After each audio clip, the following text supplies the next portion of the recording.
Proses terjadinya gol Indonesia versus Libya Jilid 2.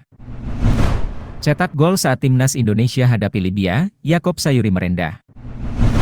Pengakuan Shin Tae-yong setelah timnas Indonesia kalah 1-2 dari Libya. Simak informasi selengkapnya berikut ini. Namun sebelum lanjut jangan lupa subscribe dulu dan nyalakan loncengnya.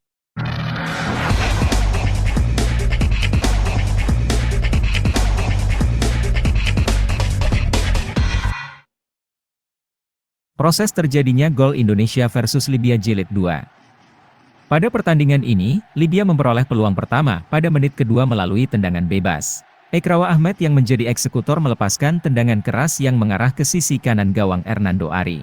Pada laga ini, Hernando Ari tampil cukup baik dengan langsung menghalau laju bola yang datang mengarahnya. Pada menit ke-6 timnas Indonesia unggul cepat atas Libya lewat gol Yaakob Sayuri pada laga uji coba di Mardan Sports Complex, Antalya, Turki.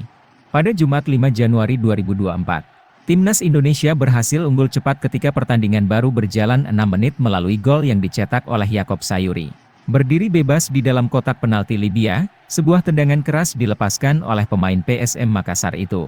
Bola melaju mulus masuk ke sisi kiri gawang Libya yang dijaga Murad Al-Waheshi. Indonesia unggul sementara 1-0 atas Libya. Namun Libya berhasil menyamakan skor 3 menit kemudian. Skor berubah menjadi 1-1. Libya berhasil menyamakan kedudukan pada menit ke-10 lewat sepakan keras Osama Mukhtar Al-Shremi. Pada menit ke-19 Libya berhasil mengembalikan keadaan atas timnas Indonesia. Bek Indonesia Rizky Ridho melakukan blunder, dan Libya berbalik unggul atas timnas Indonesia. Skor berubah menjadi 1-2. Cetak gol saat timnas Indonesia hadapi Libya, Yaakob Sayuri merendah. Winger timnas Indonesia, Yaakob Sayuri, memilih merendah setelah mencetak gol ke gawang timnas Libya dalam uji coba sebagai persiapan untuk Piala Asia 2023. Pemain 26 tahun itu membuat satu-satunya gol timnas Indonesia ketika takluk 1-2 dari Libya di Stadion Titanic Mardan Antalya, Turki. Pada Jumat 5 Januari 2024, pemain asal PSM Makassar itu membuka keunggulan timnas Indonesia pada menit ke-6 setelah memanfaatkan umpan tarik dari Ivar Jenner. Namun, timnas Libya mampu membalikan keadaan dari timnas Indonesia berkat 2 gol dari Osama El Sharimi pada menit ke-9 dan Ekrawa Ahmed pada menit ke-19. Meski bermain baik selama 80 menit, sebelum digantikan oleh Sadil Ramdhani, Yaakob Sayuri merasa masih memiliki banyak kekurangan yang mesti diperbaiki untuk ajang Piala Asia 2023. Soal penampilan, saya masih banyak kekurangan yang saya harus benahi, baik itu ketika membantu serangan pertahanan. Saya mencoba untuk terus belajar dan akan menonton ulang video pertandingan uji coba menghadapi Libya, ucap Yaakob Sayuri. Yang baik saya tingkatkan, yang kurang fokus tingkatkan di latihan. Semoga di Piala Asia 2023 saya bisa tampil konsisten ketimbang uji coba melawan Libya, tutup Yaakob Sayuri. Timnas Indonesia masih akan memainkan satu uji coba lagi sebelum pegelaran di Piala Asia 2023, dengan melawan timnas Iran di Qatar pada 9 Januari 2024 nanti. Skuad Garuda bakal berkiprah di Piala Asia 2023 Qatar, pada 12 Januari hingga 10 Februari 2024. Anak asuh Shin Tae-yong tergabung dalam grup D, bersama timnas Jepang, timnas Irak, dan timnas Vietnam. Pengakuan Shin Tae-yong setelah timnas Indonesia kalah 1-2 dari Libya. Meski kalah, pelatih timnas Indonesia Shin Tae-yong mengaku tetap puas. Timnas Indonesia sejatinya berhasil mencetak gol cepat ke gawang Libya lewat aksi Yaakob Sayuri pada menit ke-6. Yaakob Sayuri melepaskan tendangan keras usai menerima umpan matang Ivar Jenner. 3 menit kemudian Libya berhasil menyamakan kedudukan menjadi 1-1 lewat gol Osama Mukhtar Al-Shremi. Dan pada menit ke-19 Libya kembali mencetak gol keduanya ke gawang timnas Indonesia, lewat aksi Ekrawa Ahmed.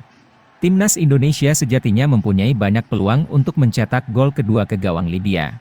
Beberapa peluang dari Ramadan Sananta, Justin Hubner, dan Marcelino Ferdinand, namun gagal dimaksimalkan menjadi gol. Seusai pertandingan, Shin Tae-yong mengakui bahwa ia tidak terlalu melihat skor akhir. Kata pelatih asal Korea Selatan itu, mau melihat fisik para pemain timnas Indonesia. Ia senang dengan fisik pemain timnas Indonesia. Stamina dan skema permainan Jordi Amat dan kawan-kawan mampu bertahan hingga Shin Tae-yong melakukan pergantian pemain di menit ke-75. Selama jalannya laga, timnas Indonesia juga menguasai jalannya pertandingan. Umpan dari kaki ke kaki dan pressing terus dilakukan para pemain timnas Indonesia hingga pertandingan usai. Selama kami berada di Turki, kami hanya fokus ke latihan fisik. Kami belum fokus ke latihan taktik. Latihan taktik baru kami lakukan 1 hari sebelum pertandingan saja, ucap Coach Shin Taeyong. Seperti diketahui, Timnas Indonesia menggelar pemusatan latihan di Antalya, Turki sejak 21 Desember 2023 lalu sampai 5 Januari 2024. Dan rencananya akan berangkat ke Qatar hari ini. Selama di Turki, Timnas Indonesia menjalani 2 laga uji coba melawan Libya pada 2 dan 5 Januari 2024. Pada jilid pertama, Timnas Indonesia menyerah 0-4 dari Libya.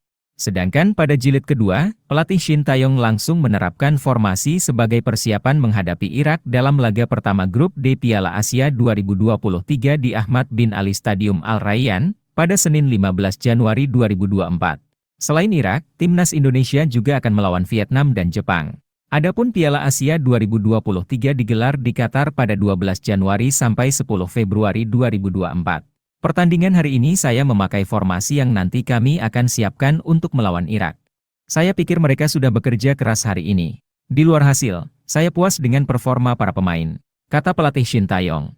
Timnas Indonesia masih menjalani 1 laga uji coba lagi melawan Iran pada Selasa 9 Januari 2024. Pertandingan yang akan digelar di Qatar itu menjadi laga uji coba terakhir sebelum tampil di Piala Asia 2023 Qatar.